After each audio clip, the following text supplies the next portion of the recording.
Good morning, how are we all? Welcome back to the channel. For reals that you don't know, I'm Jordan, the Scottish Trucker. Anyway, my last video said they was going to try and do some more filming, so here we are.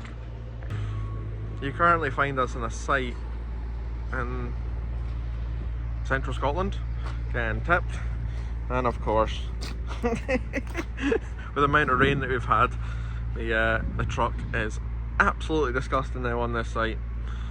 It's a good thing it didn't get washed at the weekend. But anyway, this is my truck. I'll give you a quick walk around whilst we're getting tipped.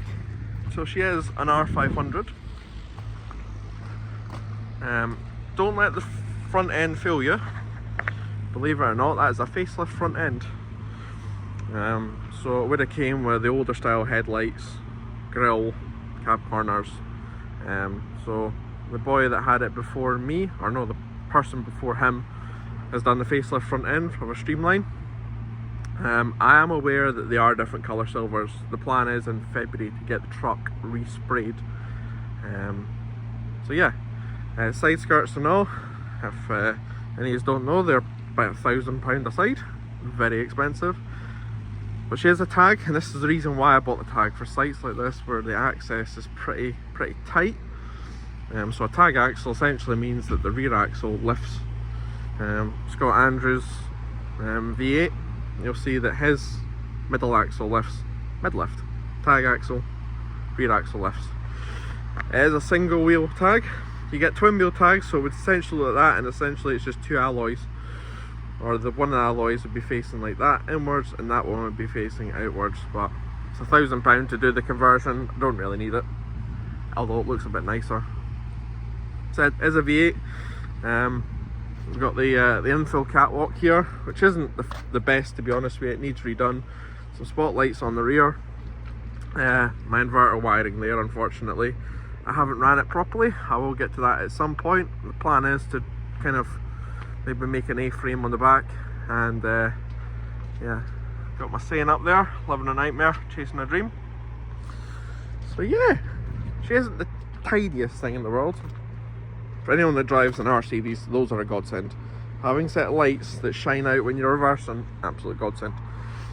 But yeah, we're getting there, slowly but surely. She's came a long way since I got her.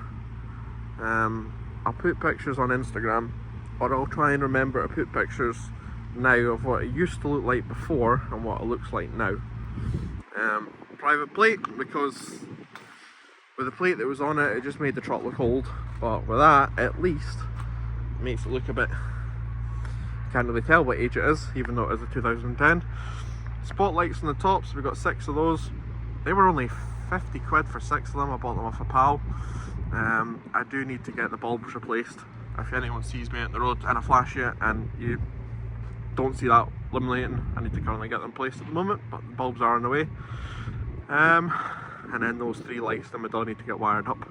It's just one of these things where, you know, you just try to do little bits and pieces at a time, with obviously balancing the money at the moment between the fuel going through the roof. But we are getting there. Oh, Apple Watch.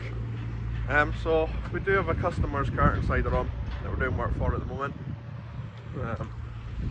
I don't actually have any work for my step frame at the moment, believe it or not. It's one of those things where I bought it, did have work for it, and ended up the work didn't transpire in the end. So step frame lies there most weeks. I do get the occasional job for it, you know, once in a blue moon, which pays for it, to be honest with you. The finance on it's quite cheap. I'll maybe go into that finance and introduce you guys to Ryan from DM Finance, who's who I used. The lorry, although no finance on it, bought outright. Right, anyway, I'm going to get this tipped and join you guys back on the road. Cheers.